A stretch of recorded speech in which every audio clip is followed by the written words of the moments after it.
तो हेलो दोस्तों, आपका स्वागत है अपने यूट्यूब चैनल साइंस युद्ध पर। तो आज के वीडियो में आप समझेंगे डैनियल सेल बहुत ही आसान तरीके से और ट्रिक के द्वारा कि डैनियल सेल को कितने बेहतरीन तरीके से आपको समझाया जाएगा। आप लोग अच्छे तरीके से लगातार वीडियो में बने रहिए, वीडियो को आप स्किप करके नहीं देखेंगे, नहीं तो डैनियल सेल की जो ट्रिक है वो आपको समझ में नहीं आएगी। डैनियल सेल को बहुत ही बेहतरीन तरीके से हम इसको समझेंगे। तो देखिए ध्यान से, अब क्या करते हैं, डैनियल सेल में दो इलेक्ट्रोड होते हैं। डैनियल सेल में दो इलेक्ट्रोड होते हैं, एक जिंक का इलेक्ट्रोड होता है, एक कॉपर का इलेक्ट्रोड होता है। तो यहाँ आप लोग लिख लीजिए, क्या लिखना है, डैनियल सेल में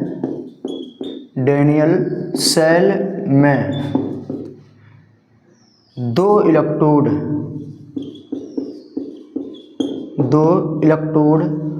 जिंक तथा कॉपर के होते हैं, जिंक तथा कॉपर के होते हैं।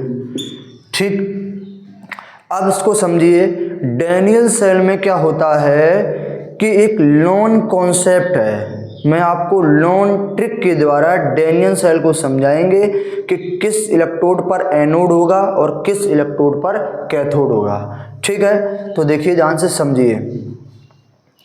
डैनियल सेल में दो इलेक्ट्रोड होते हैं, एक जिंक का इलेक्ट्रोड होता है, एक कॉपर का इलेक्ट्रोड होता है। पहली बात यह है। दूसरी बात यह है कि डैनियल सेल में लोन कॉन्सेप्ट लगता है। लोन का मतलब है LOAN।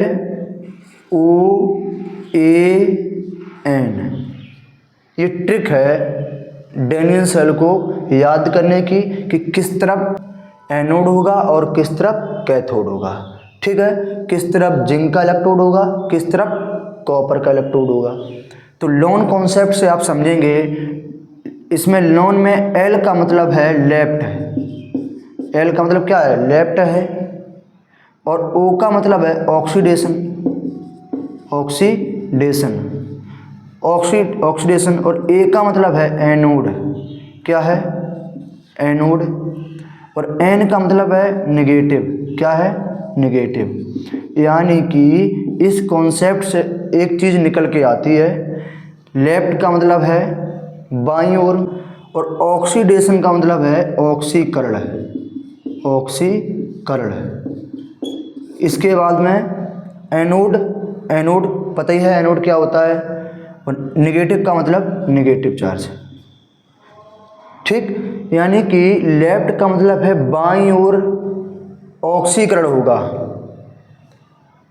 किस पे ऑक्सीकरण होगा, एनोड पर। एनोड होगा कैसा, निगेटिव।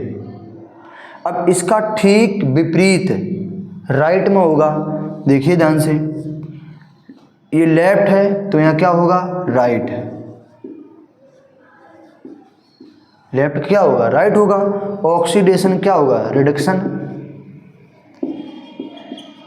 रिडक्शन होगा। एनोड का क्या होगा, कैथोड। इसके बाद नेगेटिव का क्या होगा, पॉजिटिव। नेगेटिव का क्या होगा, पॉजिटिव होगा। यानी कि लेफ्ट में ऑक्सीकरण होगा, और किस पर ऑक्सीकरण होगा, एनोड पर। एनोड कैसा होगा, निगेटिव। राइट में क्या होगा, राइट में रिडक्शन होगा। रिडक्शन का मतलब है अपचयन, और अपचयन किस पर होगा, कैथोड पर। कैथोड होगा कैसा, पॉजिटिव। अब सुनिए ध्यान से, क्या समझना है। आपके पास दो इलेक्ट्रोड हैं, एक जिंक का, एक कॉपर का। तो किस पर एनोड होगा और किस पर कैथोड होगा, यानी किस पर ऑक्सीकरण होगा और किस पर अपचयन होगा। तो ध्यान रखिएगा, जिंक पर ऑक्सीकरण होगा और कॉपर पर अपचयन होगा।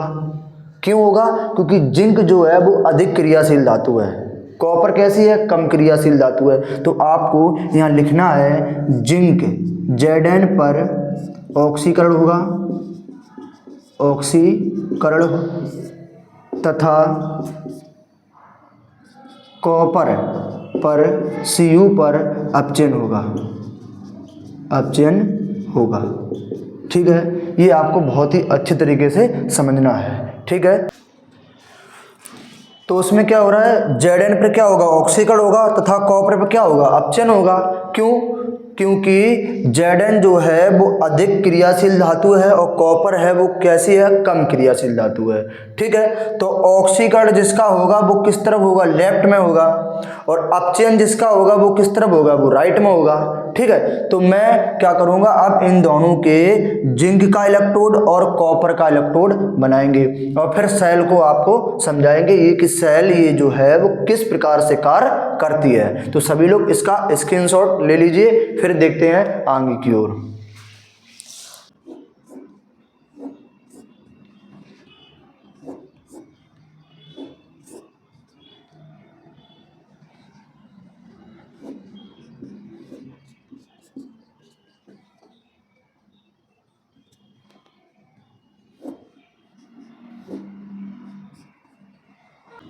तो इसमें हम दो इलेक्ट्रोड बनाएंगे, एक तो जिंक का इलेक्ट्रोड होगा, एक किसका होगा, कॉपर का। जिंक का इलेक्ट्रोड जो होगा वो लेफ्ट तरफ होगा और कॉपर का जो इलेक्ट्रोड होगा वो राइट तरफ होगा। क्यों? क्योंकि जो जिंक होती है वो अधिक क्रियाशील होती है, उसका क्या होता है, ऑक्सीकरण होता है। तो जो ऑक्सीकरण होगा तो लोन कॉन्सेप्ट के अनुसार जो जिंक होगा वो लेफ्ट में जाएगा, कॉपर होगा वो राइट में जाएगा। ठीक है, तो देखते हैं, बनाते हैं इसको। अब सुनिए, इलेक्ट्रोड क्या होता है, पहले इसको समझ लीजिए। इलेक्ट्रोड को बनाने के लिए हम जिस धातु का इलेक्ट्रोड बनाएंगे, हम उसी धातु को उसी के लवण विलयन में डुबो देंगे, तो उसी धातु का इलेक्ट्रोड बनके तैयार हो जाएगा। जैसे मुझे जिंक का इलेक्ट्रोड बनाना है तो क्या करेंगे, हम जिंक को, जो जिंक धातु होती है, जिंक को हम जिंक के ही लवण विलयन में डुबो देंगे तो जिंक का इलेक्ट्रोड बनकर तैयार हो जाएगा।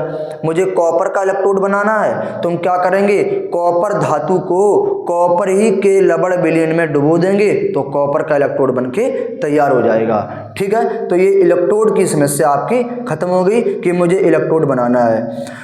और दूसरा क्वेश्चन इसमें ये बनता है कि सर इसमें आपने जिंक और कॉपर ही क्यों लिया? क्योंकि बेटा जिंक और कॉपर मैंने इस सेल में इसलिए लिया क्योंकि डैनियल जो थे वो साइंटिस्ट थे। ठीक है, तो डैनियल ने अपने सेल में जिंक और कॉपर का इलेक्ट्रोड ही लिया था। इसके जगह हम दूसरे धातु ले सकते हैं, बट मुझे पढ़ना है डैनियल सेल स्पेशल। तो डैनियल सेल पढ़ना है तो डैनियल सेल के अनुसार ही हम इसमें इलेक्ट्रोड ले सकते हैं। तो डैनियल नामक वैज्ञानिक ने इसमें जो इलेक्ट्रोड लिए थे वो जिंक और कॉपर के ही लिए थे, तो इसलिए हम इसमें जो इलेक्ट्रोड यूज करेंगे वो किसके करेंगे, जिंक और कॉपर के। ठीक, तो देखिए ध्यान से। अब क्या है, इसमें दो पात्र हैं। एक पात्र में क्या होगा, एक पात्र में जो होगा वो जिंक की छड़ होगी। ये दो पात्र हैं, इसमें जो है वो ZnSO4 वैद्युत अपघट्ट का विलयन होगा, वैद्युत अपघट्ट का। और इसमें इस वाले पात्र में जो है वो क्या होगा, कॉपर सल्फेट। ठीक, ये जिंक सल्फेट वैद्युत अपघट्ट का विलयन है, इसमें क्या होगा, कॉपर सल्फेट वैद्युत अपघट्ट का विलयन होगा। ठीक है, क्यों होगा, क्योंकि लेफ्ट में जो होगा वो जिंक का इलेक्ट्रोड होगा और राइट में जो होगा वो कॉपर का इलेक्ट्रोड होगा। ठीक है, तो अब ये छड़ जो है वो किसकी है, वो जिंक की छड़ है। किसकी छड़ है, जिंक की छड़ है। ठीक, जिंक धातु की छड़ है। इसके बाद ये छड़ किसकी है, ये जो छड़ है वो किसकी है, कॉपर की छड़ है, कॉपर की छड़ है। ठीक, अब सुनिए ध्यान से, जिंक पर क्या था, एनोड। तो जिंक क्या है, एनोड है। ठीक, और कॉपर जो है वो किसका कार्य करेगा, कैथोड का। किसका कार्य करेगा, कैथोड का। ठीक है, किसके अनुसार, लोन कॉन्सेप्ट के अनुसार। लोन कॉन्सेप्ट में जो मैंने आपको समझाया है उसमें ये समझाया है कि लेफ्ट में क्या होगा, ऑक्सीकरण होगा। ऑक्सीकरण किस पर होगा, एनोड पर। तो जिंक का ऑक्सीकरण होगा। क्यों होगा? क्योंकि जिंक धातु जो है वो अधिक क्रियाशील है। और अपचयन जो होगा वो किस पर होगा? कॉपर होगा, क्योंकि कॉपर धातु जो है वो जिंक से कम क्रियाशील है। तो ठीक है, तो इसलिए, और जिस पर ऑक्सीकरण होगा वो एनोड का कार्य करेगा, और जिस पर अपचयन होगा वो कैथोड का कार्य करेगा। ठीक है, अब हम क्या करेंगे? अब हम इन दोनों इलेक्ट्रोडों को एक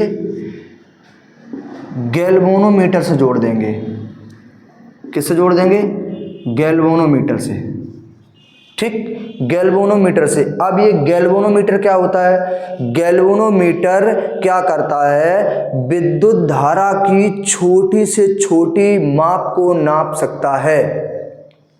गैल्वेनोमीटर जो है तो विद्युत धारा के मान को ये बताता है। और इसकी एक प्रमुख विशेषता क्या है?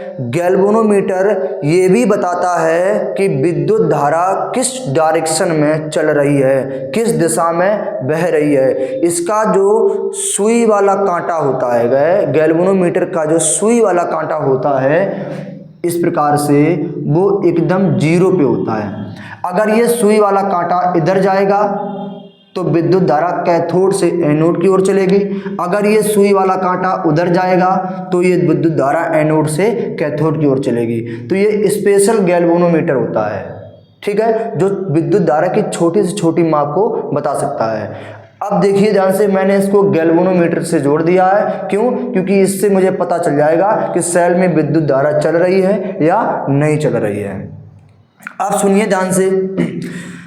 अब क्या होगा? मान लीजिए कुछ समय के लिए आप सोचिए कि ये सेल ने काम करना स्टार्ट कर दिया। जब सेल ने काम करना स्टार्ट कर दिया तो क्या होगा? जिंक का ऑक्सीकरण होगा। और ऑक्सीकरण कैसे होगा? ऑक्सीकरण में क्या होगा? धातु जो है वो इलेक्ट्रॉन का क्या करता है? दान करता है। इलेक्ट्रॉन का दान करता है, इलेक्ट्रॉन को छोड़ता है। और जो दूसरा धातु होगा जिनका अपचयन हो रहा होगा, तो अपचयन में क्या होता है? इलेक्ट्रॉन का ग्रहण करना होता है। तो दूसरा जो है वो क्या होगा? अपचयन, इसका कॉपर का अपचयन हो रहा है तो ये इलेक्ट्रॉन ग्रहण करेगा। देखिए ध्यान से, यहाँ Zn जो सॉलिड है, इसकी जो छड़ जो है वो कैसी है? ठोस है। ये क्या करेगा? ये 2 इलेक्ट्रॉन को दान करेगा। 2 इलेक्ट्रॉन को जब दान करेगा तो बताइए ये विलयन में क्या बनाएगा? Zn double positive. क्या बनाएगा? Zn double positive. यानी किस में होगा? एक्वस में। ध्यान से अच्छे तरीके से समझिए। जिंक धातु की छड़ क्या करेगी? इलेक्ट्रॉन को दान करेगी। जब इलेक्ट्रॉन को दान करेगी तो क्या होगा? इस धातु से Zn डबल पॉजिटिव जो क्या होंगे? बिलियन में बनेंगे। क्या होंगे? बिलियन में बनेंगे। अब दूसरी बात ये आती है कि Zn पॉजिटिव तो बिलियन में बनते रहेंगे, लेकिन इलेक्ट्रॉन का क्या होगा? ये इलेक्ट्रॉन कहाँ जाएगा? ये इलेक्ट्रॉन है वो छड़ के द्वारा ऊपर की ओर चला जाएगा। यानी कि जो Zn है वो 2 इलेक्ट्रॉनों को दान कर रही है। दान करके बिलियन में क्या बना रही है? Zn double positive. और जो इलेक्ट्रॉन है वो इलेक्ट्रॉन कहाँ? इस प्रकार से गति करता हुआ कहाँ जाएगा? ये जाएगा कॉपर की छड़ की ओर। जो इलेक्ट्रॉन जिंक ने दान किया है, ये इलेक्ट्रॉन क्या होगा? वो गति करते हुए कॉपर छड़ की ओर जाएगा। ठीक है, तो इस प्रकार से ये इलेक्ट्रॉन इधर जाएगा। तो ये क्या हो रहा है? ये जिंक का ऑक्सीकरण हो रहा है। क्या हो रहा है? जिंक का ऑक्सीकरण हो रहा है। इसलिए इसे क्या कहते हैं? ऑक्सीकरण। इस इलेक्ट्रोड को क्या कहते हैं? ऑक्सीकरण अर्ध सेल। ऑक्सीकरण अर्ध सेल। अब सुनिए ध्यान से, इस तरफ क्या होगा? इस तरफ ये कॉपर की छड़ से जो कॉपर है ये इलेक्ट्रॉन ग्रहण नहीं करेगा। क्यों नहीं करेगा? क्योंकि इसके पास पहले से ही कंपल्सरी इलेक्ट्रॉन उपस्थित हैं। तो अब क्या होगा? अब ये है कि कॉपर सल्फेट जो भरा है इस विलयन में, ये कॉपर सल्फेट जो है वो विलयन में क्या होगा? Cu डबल पॉजिटिव बनाएगा विलयन में, एक्वस में, और इसके बाद SO4 डबल नेगेटिव बनाएगा। ये विलयन वाला जो कॉपर सल्फेट है ये विलयन में टूटकर क्या करेगा? Cu डबल पॉजिटिव बनाएगा और SO4 डबल नेगेटिव बनाएगा। ध्यान से सुनना बहुत ही अच्छे तरीके से, आपको समझ में आएगी डैनियल सेल। बस वीडियो को पूरा देखना है, स्किप नहीं करना आपको, ठीक है? तो अब ये कॉपर जब ये छड़ वाला कॉपर तो इलेक्ट्रॉन ग्रहण कर ही नहीं सकता है। क्यों? इसके पास पहले से कंपल्सरी इलेक्ट्रॉन पूरे उपस्थित हैं। इसने क्या किया? विलयन में, इस कॉपर सल्फेट के विलयन में से ये कॉपर निकला। कैसे निकला? 2 इलेक्ट्रॉनों को दान करके। अब ये इसने 2 इलेक्ट्रॉन जब दान किए होंगे तभी तो इस पे 2 धन आया है। अब ये कॉपर क्या करेगा? ये कॉपर जो है ये छड़ के पास जाएगा। ये कॉपर जो है, कॉपर डबल पॉजिटिव जो है, ये छड़ के पास जाएगा और जो Zn ने इलेक्ट्रॉन को दान किया है, 2 इलेक्ट्रॉनों को दान किया है, ये कॉपर डबल पॉजिटिव 2 इलेक्ट्रॉनों को ग्रहण करके इसी छड़ पर क्या होता रहेगा? एकत्रित होता रहेगा, जमता रहेगा। इसी छड़ पे क्या होता रहेगा? एकत्रित होता रहेगा या जमता रहेगा। तो यानी कि ये कॉपर जो है वो इलेक्ट्रॉनों का क्या कर रहा है? ग्रहण कर रहा है। जब ये कॉपर इलेक्ट्रॉनों का ग्रहण करेगा तो किसका क्या होगा? अपचयन होगा। तो बताइए इसमें क्या होगा? कॉपर डबल पॉजिटिव जो आपका है वो किस में है? विलयन में है। ये क्या कर रहा है? इलेक्ट्रॉनों को ग्रहण कर रहा है। तो जब इलेक्ट्रॉनों को ग्रहण करेगा तो सीधी बात है ये कॉपर सॉलिड में चला जाएगा। किस में जाएगा? कॉपर सॉलिड में चला जाएगा। जब ये कॉपर सॉलिड में चला जाएगा तो ये क्या है? ये इसी वाले में यहीं पे छड़ के ऊपर एकत्रित होता रहेगा, जमता रहेगा, ठीक है? अब सोचिए ध्यान से। अब इसी को इसलिए हम कहते हैं अपचयन अर्ध सेल। तो आपसे पूछा जाए कि जिंक इलेक्ट्रोड को ऑक्सीकरण अर्ध सेल क्यों कहते हैं और कॉपर इलेक्ट्रोड को अपचयन अर्ध सेल क्यों कहते हैं, तो बता देना कि डैनियल सेल में जिंक का ऑक्सीकरण होता है, इसलिए इसे जिंक ऑक्सीकरण अर्ध सेल कहते हैं, और कॉपर का अपचयन होता है इसलिए इसे कॉपर अर्ध सेल कहते हैं। और अगर आपसे पूछा जाए कि इसमें इसका ऑक्सीकरण क्यों होता है, क्योंकि जिंक जो है वो अधिक क्रियाशील धातु है, किससे? कॉपर की अपेक्षा। बात समझ में आई अच्छे तरीके से? एक बार पुनः इसको समझ लीजिए। जिंक जो है वो छड़ से निकलकर 2 इलेक्ट्रॉन को दान करके जिंक डबल पॉजिटिव विलयन में बनाता रहेगा, और जो इलेक्ट्रॉन है ये क्या होगा? ये इलेक्ट्रॉन इस छड़ के ऊपर, छड़ की सहायता से कहाँ जाते रहेंगे? ये छड़ की सहायता से कॉपर की छड़ की ओर जाते रहेंगे, कॉपर की ओर जाते रहेंगे, ठीक है? क्यों? इसीलिए इसका क्या होता है? ऑक्सीकरण होता है। इसमें क्या है? कॉपर तो जो कॉपर है ये इलेक्ट्रॉनों को ग्रहण नहीं कर सकता है। क्यों नहीं? क्योंकि इसके पास पहले से ही कंपल्सरी इलेक्ट्रॉन उपस्थित हैं, इसलिए इलेक्ट्रॉनों को ग्रहण नहीं कर सकता है। तो अब कॉपर में क्या होगा? कॉपर सल्फेट के विलयन में से कॉपर डबल पॉजिटिव निकलेगा, ये छड़ के पास जाएगा और 2 इलेक्ट्रॉन ग्रहण करके छड़ पर ही एकत्रित होता रहेगा। अब मान लीजिए ये जो सेल है, सेल ने मेरा कार्य करना स्टार्ट कर दिया है कि इलेक्ट्रॉन एनोड से कैथोड की ओर जा रहे हैं। इलेक्ट्रॉन जो हैं वो एनोड से कैथोड की ओर जा रहे हैं। कैथोड की ओर जाने के बाद में अब हमें एक बात बताइए, इलेक्ट्रॉन एनोड से कैथोड की ओर जाने के बाद में इलेक्ट्रॉन वापस तो आ नहीं सकते हैं, वापस तो आ नहीं सकते हैं। तो अब इस केस में ये आपका जो परपथ है वो पूर्ण नहीं है।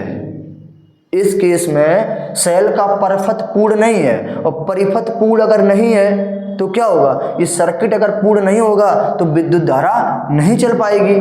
बताइए, इसमें इस सेल का अभी सर्किट पूर्ण नहीं है, और सर्किट अगर पूर्ण नहीं होगा तो क्या होगा, विद्युत धारा नहीं चल पाएगी। ठीक है, तो इस सर्किट को पूर्ण करने के लिए, इस सर्किट को पूर्ण करने के लिए एक हीरो की एंट्री होती है। उस हीरो का जो नाम है, उस हीरो को जो नाम है वो लवण सेतु है। क्या नाम है? लवण सेतु। इस सर्किट को पूर्ण करने के लिए, इस सर्किट को पूर्ण करने के लिए एक हीरो की एंट्री होती है। उस हीरो का जो नाम है वो क्या है? लवण सेतु। लवण सेतु के दो कार्य होते हैं। एक कार्य तो इसका ये हो गया कि यदि सेल का सर्किट पूरा नहीं है, परिपथ पूरा नहीं है, तो पूरा ये लवण सेतु जो है वो सेल का परिपथ पूरा करता है, सेल का जो सर्किट है वो पूरा करता है। क्यों? इलेक्ट्रॉनों की प्रवाह की दर को बनाए रखने के लिए। इसमें एक लवण सेतु जो है, लवण सेतु एक यू आकार की नलिका होती है, एक ब्रिज का कार्य करता है इन दोनों इलेक्ट्रोडों को जोड़ने के लिए। इसके दोनों सिरों पर एक जेल भरी होती है, इसके दोनों सिरों पर एक जेल भरी होती है। इस जेल का जो नाम है बहुत ही सुंदर नाम है, अगर अगर जेल, अगर अगर जेल। ठीक, और इस लवण सेतु में जो वैद्युत अपघट्ट भरा होता है वो कौन सा होता है? KCl। क्या भरा होता है? KCl। हमने इसमें KCl जो वैद्युत अपघट्ट है वो इसलिए लिया क्योंकि इसमें जो आयनों की जो भागने की रफ्तार है वो दोनों की बराबर है। इसमें जो आयनों भागने की रफ्तार है वो दोनों की कैसी है? बराबर है। यानी कि एक आपका K पॉजिटिव होगा और Cl क्या होगा? निगेटिव होगा। ये जो आयन दोनों हैं वो भागते बराबर हैं।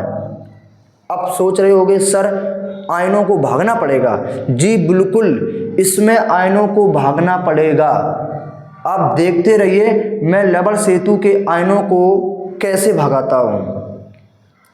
इसमें जो आयनों की रफ्तार है वह दोनों की कैसी है? समान है, बराबर है। हम इसमें दूसरा भी वैद्युत अपघट्ट ले सकते थे, लेकिन उसमें क्या था कि आयनों की जो भागने की रफ्तार है वो कम थी, किसी में कम या ज़्यादा होती है। तो इसमें जो धन और ऋण आयनों की भागने की रफ्तार है वो समान है, और मुझे यहाँ समान ही रफ्तार चाहिए। तो इसलिए मैंने यहाँ जो वैद्युत अपघट्ट के रूप में लिया है वो कौन सा लिया है? KCl। अब सुनिए ध्यान से, मैंने इस लवण सेतु का पहला जो कार्य आपको बता दिया है कि ये सर्किट पूर्ण करता है। अगर सर्किट पूर्ण नहीं करेगा तो बताइए इलेक्ट्रॉन जो Zn छोड़ेगा, त्यागेगा, वो कॉपर ग्रहण करेगा। ग्रहण करने के बाद ये तो इकट्ठा हो जाएगा, इसके बाद फिर क्या होगा? फिर ये इसका सर्किट ही पूरा नहीं है, फिर यहाँ से इलेक्ट्रॉन कहाँ जाएगा? बताइए, जब यहाँ से इलेक्ट्रॉन कहीं नहीं जाएगा तो विद्युत धारा ही नहीं चलेगी, क्योंकि आवेश की प्रवाह की दर को ही क्या कहते हैं? विद्युत धारा कहते हैं। बताइए, जब आपका सर्किट पूर्ण नहीं होगा, परिपथ पूर्ण नहीं होगा, तो आगे विद्युत धारा चलेगी नहीं। बताइए, तो इसलिए जो लवण सेतु अगर नहीं होगा तो सेल क्या है? बेकार है। सेल आपका काम ही नहीं करेगा क्योंकि सर्किट पूर्ण नहीं है। बोलिए, तो इसलिए इसका जो पहला काम है वो क्या काम है? सर्किट को पूर्ण करना। अब इसको सुनिए ध्यान से, आगे कैसे समझते हैं। Zn डबल पॉजिटिव, ये Zn धातु जो है वो 2 इलेक्ट्रॉन छोड़कर Zn डबल पॉजिटिव बना रही है। इसमें कॉपर जो है विलयन से निकलकर इलेक्ट्रॉनों को ग्रहण कर रहा है। अब सुनिए ध्यान से, क्या इसमें होगा कि इसमें ये धातु जो है Zn धातु इलेक्ट्रॉनों को दान करती रहेगी। जब इलेक्ट्रॉनों को दान करती रहेगी तो सीधी बात है विलयन में Zn डबल पॉजिटिव की मात्रा क्या है? बढ़ती रहेगी। विलयन में Zn डबल पॉजिटिव की मात्रा कैसे होगी? बढ़ती रहेगी। और ये जो छड़ है वो धीरे धीरे कैसी होती रहेगी? पतली होती रहेगी। छड़ जो है वो धीरे धीरे कैसी होती रहेगी? पतली होती रहेगी। ठीक, और इलेक्ट्रॉन जो हैं यहाँ से निकलकर छड़ पर एकत्रित होते रहेंगे। किसके लिए? जाने के लिए। किसके लिए? जाने के लिए। और इधर क्या होगा, इधर जो कॉपर है ये कॉपर सल्फेट को छोड़ता रहेगा, तो यहाँ इस विलयन में जो कॉपर सल्फेट की मात्रा है वो ज़्यादा होती रहेगी। इस विलयन में जो कॉपर सल्फेट की मात्रा है वो ज़्यादा होती रहेगी, और ये कॉपर है ये छड़ के साथ एकत्रित होता रहेगा, इसलिए इस छड़ पर जो है वो धन एकत्रित होता रहेगा। ये कॉपर जो है वो छड़ के पास बैठ जाएगा और ये कहेगा कि जितने जल्दी इलेक्ट्रॉन आए हम ग्रहण करें और छड़ पर जमा हो जाएं, इसलिए ये छड़ के पास जो है वो धन एकत्रित होता रहेगा। और इस छड़ के पास Zn वाली छड़ के पास क्या है? ऋण एकत्रित होता रहेगा। क्यों? क्योंकि ये इलेक्ट्रॉनों का दान कर रही है, दान कर रही है तो ये इलेक्ट्रॉन क्या करेगा? जाता रहेगा। और इस छड़ पर क्या है? धन। धन जो है ये कॉपर, जो कॉपर धन है ये कॉपर छड़ के पास एकत्रित होता रहेगा। क्यों? इलेक्ट्रॉन को ग्रहण करने के लिए। इसीलिए कहते हैं कि एनोड, जो जिंक का एनोड होता है वो कैसा होता है? इस इलेक्ट्रॉन को त्यागने के कारण जो ये छड़ है वो निगेटिव हो जाती है, और ये कॉपर जो है वो इलेक्ट्रॉन को ग्रहण करने के कारण ये कॉपर की जो छड़ है वो कैसी हो जाती है? पॉजिटिव हो जाती है। इसलिए डैनियल सेल में जो एनोड होता है वो ऋण का होता है, और जो ये इसमें जो कैथोड होता है वो किसका होता है? धन का होता है। आई होप आपको ये बात बहुत अच्छी तरीके से समझ में आई होगी कि डैनियल सेल में एनोड ऋण का क्यों होता है और कैथोड धन का क्यों होता है। ठीक है, मैंने इसको बहुत ही अच्छे तरीके से एक्सप्लेन कर दिया है। ये सिर्फ ओनली डैनियल सेल में ही होता है कि एनोड ऋण का होता है और कैथोड धन का होता है। क्यों होता है? वो जिंक के इलेक्ट्रॉन को त्यागने के कारण और कॉपर के इलेक्ट्रॉन को ग्रहण करने के कारण। बाकी जो अदर सेल हैं उनमें जो एनोड होगा वो धन का होगा और कैथोड होगा वो ऋण का होगा। ठीक है, ये बात आपको बहुत ही अच्छे तरीके से याद रखना है। तो अब क्या होगा, धीरे धीरे एक कंडीशन ये आएगी कि ये धातु की छड़ बहुत पतली होती जाएगी और Zn की मात्रा जो है इस विलयन में ज़्यादा बनेगी। जब ज़्यादा बनेगी तो Zn पॉजिटिव, डबल पॉजिटिव जो बन रहे हैं और इस विलयन में आना बंद हो जाएंगे। क्यों? क्योंकि Zn पॉजिटिव की मात्रा इस विलयन में ज़्यादा बन गई है। अब ये क्या करेगा, दूसरा जो Zn पॉजिटिव इस छड़ से आएगा वो उसको आने नहीं देगा, क्योंकि धन धन में क्या होता है? प्रतिकर्षण। धन धन में क्या होता है? प्रतिकर्षण होता है। तो दूसरा Zn पॉजिटिव यहाँ से ये आने नहीं देगा। जब आने नहीं देगा तो सीधी बात है Zn जो धातु की छड़ है वो इलेक्ट्रॉन का त्यागना बंद कर देगी। जब इलेक्ट्रॉन का त्यागना बंद कर देगी तो इलेक्ट्रॉन यहाँ से जाना बंद हो जाएंगे। इस वाले केस में, इस वाले इलेक्ट्रोड में क्या हो रहा है कि ये SO4 की मात्रा इस विलयन में ज़्यादा बनेगी। जब ये SO4 की मात्रा इस विलयन में ज़्यादा हो जाएगी तो ये एक आध कॉपर डबल पॉजिटिव को इतनी तेज आकर्षण बल से पकड़े रहेगी कि ये SO4 जो है वो कॉपर को इस छड़ के पास जाने नहीं देंगे। इसमें Zn डबल पॉजिटिव और Zn को आने नहीं देगा। इसमें SO4 कॉपर को जाने नहीं देगा। ध्यान रखना, जब इस वाले छड़ से Zn डबल पॉजिटिव नहीं बनेंगे तो सीधी बात है इलेक्ट्रॉनों को Zn धातु त्यागेगी नहीं। ये छड़ से इलेक्ट्रॉन त्यागना बंद हो जाएगा और ये इस वाले इलेक्ट्रोड से कॉपर का इलेक्ट्रॉन ग्रहण करना बंद हो जाएगा, जिससे क्या होगा कि ये सेल कार्य करना बंद हो जाएगा। जब सेल कार्य करना बंद हो जाएगा तो सीधी बात है तो ये क्या है, सेल आपका मृत्यु हो जाएगा, खराब हो जाएगा। लेकिन डैनियल सेल में ऐसा कभी होता नहीं है कि डैनियल सेल खराब हो जाए या डैनियल सेल कार्य ना करे। डैनियल सेल लगातार कार्य करती रहती है। ठीक, तो अब क्या होगा, अब सुनिए, मैंने आपको बताया था कि लवण सेतु का पहला जो कार्य है वो पहला कार्य क्या है, लवण सेतु का जो पहला कार्य था वो सर्किट को पूर्ण करना था और इसका दूसरा जो कार्य है वो बाकी था। अब यहाँ इसका दूसरा कार्य क्या है कि जब इस वाले विलयन में Zn डबल पॉजिटिव का आतंक बढ़ जाएगा, यानी विलयन में Zn डबल पॉजिटिव की मात्रा ज़्यादा हो जाएगी, और इस वाले विलयन में जब SO4 डबल नेगेटिव की मात्रा ज़्यादा हो जाएगी तब क्या होगा, यहाँ से ये जो K पॉजिटिव है, K पॉजिटिव कहाँ जाएगा, ये जाएगा SO4 के साथ, SO4 के साथ में K2SO4 बनाकर ये पात्र के तली में बैठ जाएगा, पात्र के तली में बैठ जाएगा। और इस वाले विलयन में क्या होगा, ये तेज रफ्तार से Cl जाएगा और Zn के साथ में क्रिया करके ZnCl2 बना देगा, ये भी इस वाले पात्र में, पात्र के तली में बैठ जाएगा। यानी कि ये जो Cl है काफ़ी Zn को नष्ट कर देगा, यहाँ से भी नष्ट कर देगा। तो जब नष्ट कर देगा तो सीधी बात है कि और Zn डबल पॉजिटिव यहाँ से आना शुरू हो जाएंगे, और ये Zn जो धातु की छड़ वो इलेक्ट्रॉन को त्यागना स्टार्ट कर देगी।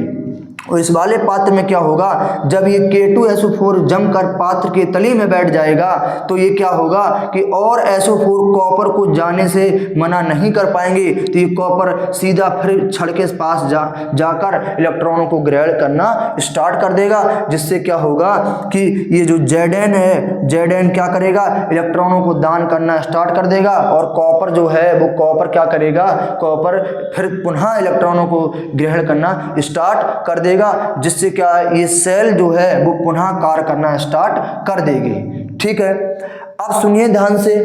अब इसमें क्या है कि जो इलेक्ट्रॉन हैं वो एनोड से कैथोड की ओर जा रहे हैं। इलेक्ट्रॉन जो है वो कहाँ जा रहे हैं, एनोड से कैथोड की ओर। अब आपने पढ़ा होगा कि विद्युत धारा जो है वो कहाँ चलती है, विद्युत धारा परिपथ में, सर्किट में धन से ऋण की ओर चलती है। तो इसमें क्या हो रहा है, इसमें सर इलेक्ट्रॉन ऋण से धन की ओर जा रहे हैं। तो अरे बेटा, इसमें एक पॉइंट होता है कि विद्युत धारा जो है वो हमेशा इलेक्ट्रॉन के विपरीत ही चलती है। इलेक्ट्रॉन इसमें ऋण से धन की ओर जा रहे हैं, और विद्युत धारा जो चलेगी वो चलेगी धन से ऋण की ओर। बात वही है, ठीक है। तो क्या हो जाएगा, यहाँ जो विद्युत धारा आपकी है, विद्युत धारा जो आपकी है वो कैसे चलेगी, वो चलेगी आपकी कैथोड से एनोड की ओर, और इलेक्ट्रॉन जो हैं वो कहाँ जाएंगे, एनोड से कैथोड की ओर। तो इसी प्रकार ये सेल कार्य करना स्टार्ट कर देगी। और लवण सेतु के मैंने आपको कार्य बता दिया है कि जो लवण सेतु है वो पहला इसका जो कार्य है वो सर्किट को पूर्ण करना होता है। तो ध्यान रखना, इसको अब यहाँ लिख लेना, लवण सेतु के कार्य, लवण सेतु के कार्य। ठीक, लवण सेतु का जो पहला कार्य है वो क्या है, परिपथ को पूर्ण करना। और दूसरा कार्य इसका जो इम्पोर्टेंट है वो क्या है बताइए, आवेश की प्रवाह की दर को, इलेक्ट्रॉन के प्रवाह की दर को बनाए रखता है। अगर इसमें KCl, ये K पॉजिटिव SO4 के साथ क्रिया करके अगर पात्र के तली में नहीं बैठेगा तो ये जो SO4 है वो और कॉपर को छड़ के पास नहीं जाने देगा, इलेक्ट्रॉन को ग्रहण नहीं करने देगा।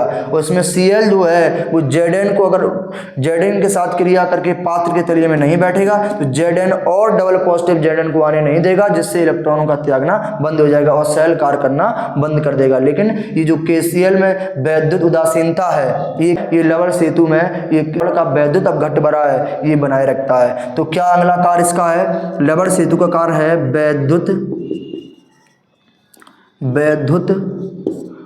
उदासीनता। वैद्युत उदासीनता ये लवण सेतु क्या करता है, बनाए रखता है। तो इसके दो मुख्य कार्य हैं, पहला है सर्किट को पूर्ण करना, दूसरा है वैद्युत उदासीनता को बनाए रखना। प्रकार से ये डेनियल सेल जो है आपकी डेनियल सेल पूरा कार्य करती है। और एक तरफ इसका क्या होता है, ऑक्सीकरण होता है, दूसरे तरफ इसका क्या होता है, अपचयन होता है। मैंने इसको बहुत ही अच्छे तरीके से समझा दिया है, लॉन कॉन्सेप्ट के अनुसार आपको ध्यान रखना है। और अगर कोई प्रॉब्लम होती है डेनियल सेल में तो आप मुझे कमेंट बॉक्स में इसका जवाब देंगे, तो मैं इसको बहुत ही अच्छे तरीके से और दोबारा वीडियो बनाकर समझा दूंगा और यूट्यूब पर अपलोड कर दूंगा। अब इसका दूसरा क्या है, इसका और अगर इसका हम पूर्ण सेल अभिक्रिया करना चाहें, इसकी पूर्ण सेल अभिक्रिया करना चाहें तो बताइए कैसे करेंगे। यहाँ लिख लीजिए आप पूर्ण सेल अभिक्रिया। पूर्ण सेल यानी कि पूरे सेल में जो अभिक्रिया हो रही है वो कौन सी होगी, पूर्ण सेल अभिक्रिया। ठीक है, अब पूरे सेल में जो अभिक्रिया होगी वो कौन सी होगी, देखिए ध्यान से। इसमें ऑक्सीकरण अर्ध सेल जो है वो Zn वाली है और अपचयन जो अर्ध सेल है वो कॉपर वाली है। तो आप लिख लीजिए, दोनों क्रियाओं को लिख लीजिए। पहली आपकी है Zn सॉलिड से Zn डबल पॉजिटिव बन रहा है, किस में बन रहा है, विलयन में, और ये 2 इलेक्ट्रॉन का दान कर रहा है। इसके बाद में अगली जो आपकी है कॉपर जो डबल पॉजिटिव किस में है, विलयन में है। ये 2 इलेक्ट्रॉनों को ग्रहण करके बताइए क्या बना रहा है, 2 इलेक्ट्रॉनों को ग्रहण करके कॉपर सॉलिड बना रहा है। अब इनको आप जोड़ दीजिए, तो जब जोड़ेंगे तो बताइए क्या होगा, ये 2 इलेक्ट्रॉन से इलेक्ट्रॉन कैंसिल हो जाएगा। तो इस तरफ तीर के इस तरफ वाले इधर लिख दीजिए और तीर के उस तरफ वाले उधर लिख दीजिए, तो Zn सॉलिड बनेगा। इसके बाद कॉपर डबल पॉजिटिव विलयन में बनेगा और एक्वस, इसके बाद में यहाँ क्या होगा, Zn डबल पॉजिटिव एक्वस में होगा और कॉपर सॉलिड होगा आपका। ठीक, ये जो आपका रिएक्शन है ये पूरे सेल में पूर्ण रिएक्शन हो रहा है। तो पूर्ण सेल अपक्रिया की अगर बात करी जाए तो मैंने पूर्ण सेल अपक्रिया डेनियल सेल की आपको समझा दी है। और यदि आप चाहो तो इसको लिख भी सकते हो कि इस सेल में 2 पात्र होते हैं। एक पात्र में ZnSO4 वैद्युत अपघट का विलयन भरा होता है जिसमें एक जिंक की छड़ लगी होती है जो एनोड का कार्य करती है, और दूसरे पात्र में कॉपर सल्फेट वैद्युत अपघट का विलयन भरा होता है। और इसमें क्या होती है, एक कॉपर की छड़ लगी होती है जो कैथोड का कार्य करती है। और इन दोनों इलेक्ट्रोडों को फिर क्या करेंगे, इन दोनों इलेक्ट्रोडों को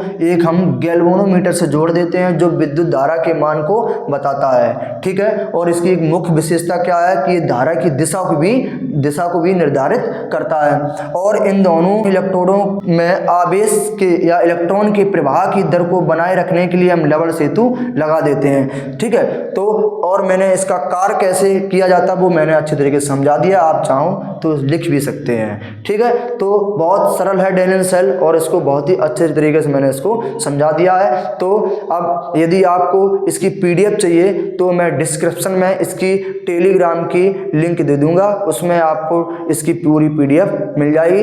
तो यदि आपको डेनियल सेल बहुत ही अच्छे तरीके से समझ में आई हो तो आप वीडियो को शेयर करें और वीडियो पर कमेंट करें, और मिलते हैं नेक्स्ट वीडियो में। जय हिंद।